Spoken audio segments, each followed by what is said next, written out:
Let the words of my mouth and the meditation of our hearts be found acceptable in your sight, O God of our strength and our Redeemer. Amen.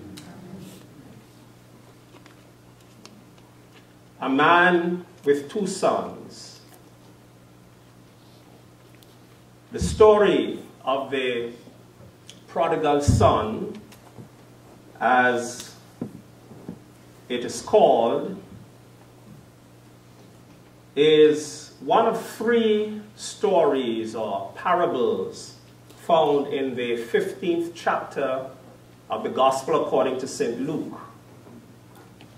And these parables are told in response to the grumbling or the murmuring of the Pharisees and the teachers of the law.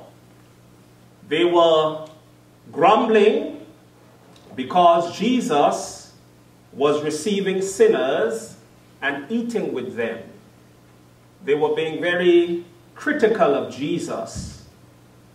In response to their criticism, their grumbling, Jesus told these parables about losing and finding.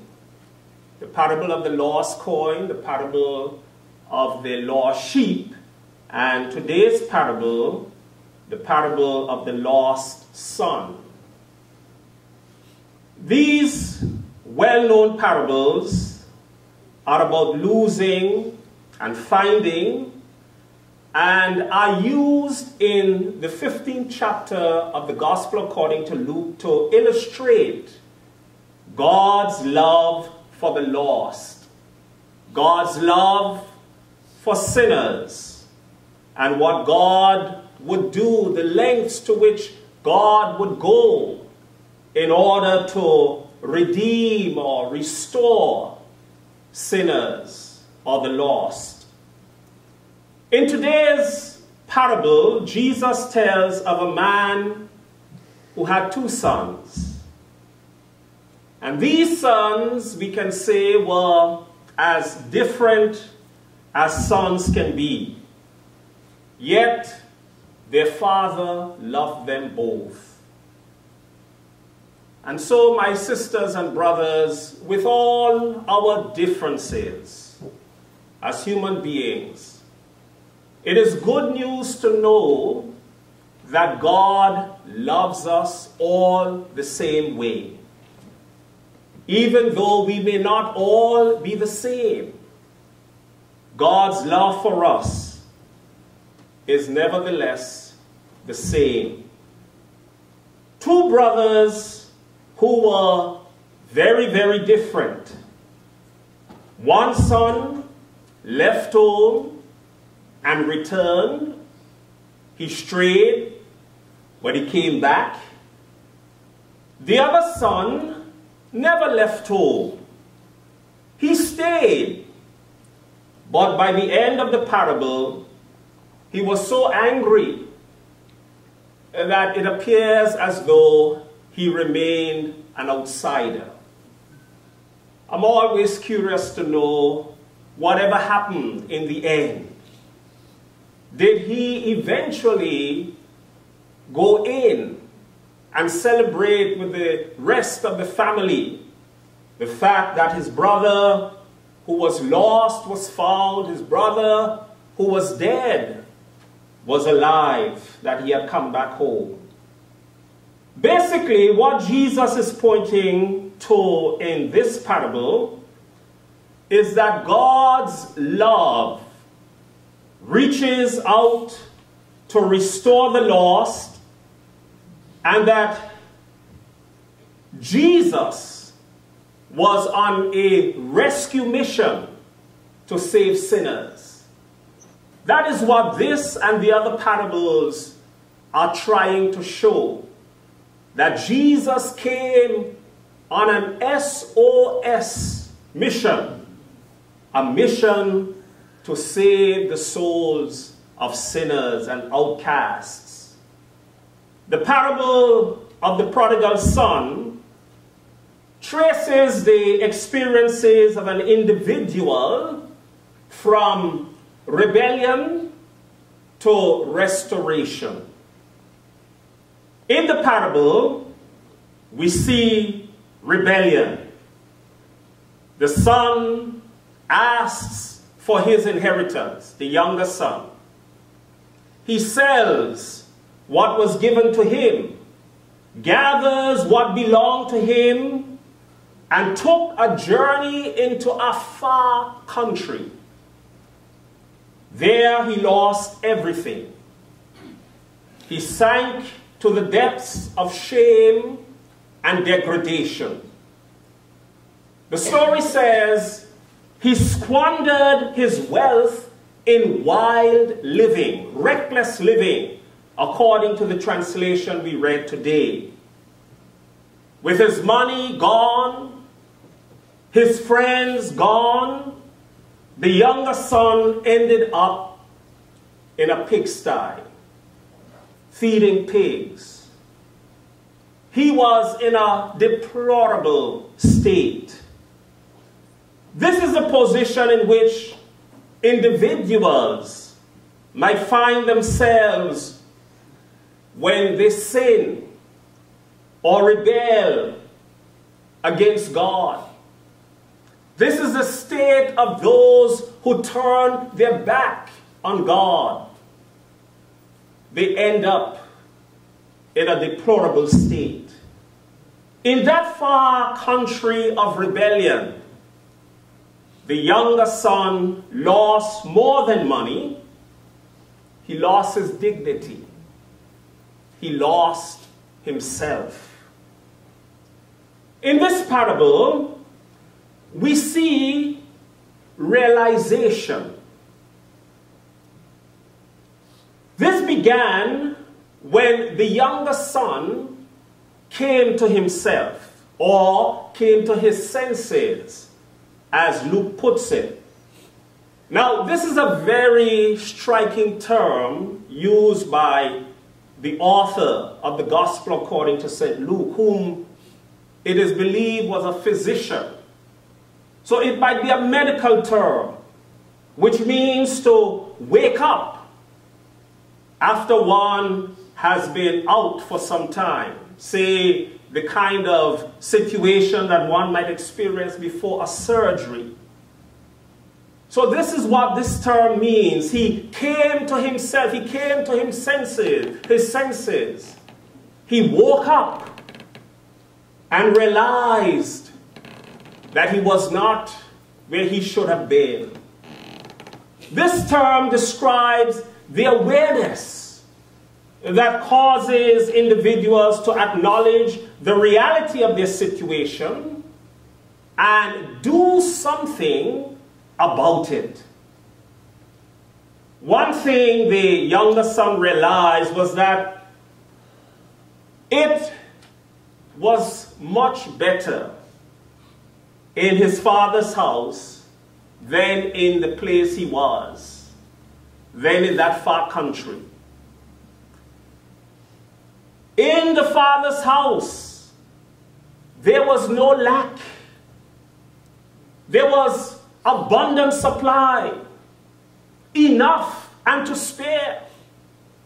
And the younger son woke up to this realization, to this reality, that it was much better in the father's house than in that far country. Reminds me how sometimes, sisters and brothers, we turn away from God's way, thinking some other way is better, only to realize that life apart from God, life away from the Father's presence, is sometimes and oftentimes and all the time far worse than what it is like in the Father's presence. So in this parable, we see restoration. As the younger son returns home from that far country, of course, he had a prepared speech, something like an apology. He thought that he would tell his father to hire him. Instead of treating him as a son, treat him as one of his hired servants. But on the way, on that long journey home, his father sees him in the distance and meets him, embraces him, kisses him, restores him, and throws a big party for him. Now, one feature of these parables you will discover is the rejoicing or the celebration that takes place when the lost is found. In this case, when the lost son returns. There's an aspect of the parables in Luke chapter 15 of rejoicing, of celebration. A reminder, my sisters and brothers, of the joy that should fill us when the lost return. The joy that should fill us, the celebration that we should have when sinners find Jesus and come home. So this parable reminds us that God welcomes sinners that return. No matter how far they might have wandered, no matter how much they might have messed up, they might be smelling like pigs, as I'm sure that younger son smelled. But God's grace is available. And God's grace is greater than all their sin. We're going to sing that today. God's grace is greater than all the sin that one can do. God's grace is able to cover all our sin. And that's the point that Jesus wanted the Pharisees and the teachers of the law to get. That the grace of God is available and is sufficient. Of course, my sisters and brothers, while that younger son was out in that far country, away from the father's presence, rebelling against the father, God loved him even when he was in that state. But it is when he turned around, when he repented and made his way back home, that he really experienced that God's grace is of such, my sisters and brothers, that it doesn't treat us as though we are outsiders, just hired workers. The amazing thing that this parable reveals is that the father treated the son like a son. He restored him to his original status. He didn't treat him, he didn't relegate him to the position of a slave. But he treated him as a son. He restored what he had lost. Sandals for his feet. A robe of dignity for him to wear. And that ring, which was a sign of his sonship, was given back to him. It is believed that while in the far country, when this younger son became broke, he probably sold all those things in order that he might get through a few more days. And so he came back with nothing. And his father gave him back everything. And that is how great God's grace is. And finally, my friends, in the parable, we see a warning about rejection. The story is told of this Sunday school teacher who had just given her class a lesson on the parable of the prodigal son. So she was quizzing the class and asked, who was not happy when the younger son returned home? And one of her bright Sunday school boys raised his hand and blurted out, the fatted calf. Of course, my friends, I can understand his answer, because a fatted calf was slaughtered for the celebration. But the response the teacher anticipated or expected was the other brother, or the older son, who was clearly unhappy about what went down. The story says he was angry and refused to go in to celebrate the return, the homecoming of his younger brother. This parable then is a warning against that grudging, unwelcoming, and unforgiving attitude that sometimes people display when the lost, when sinners come back. The parable warns against that, my sisters and brothers. And the only way to restore and heal sinners is to reach out to them. That is the message that Jesus wanted the Pharisees and the teachers of the law to get. And that is the message for us today. That God in Jesus Christ reached out in order that all of us might be saved, that we might all be healed and restored, ransomed, healed, restored, forgiven.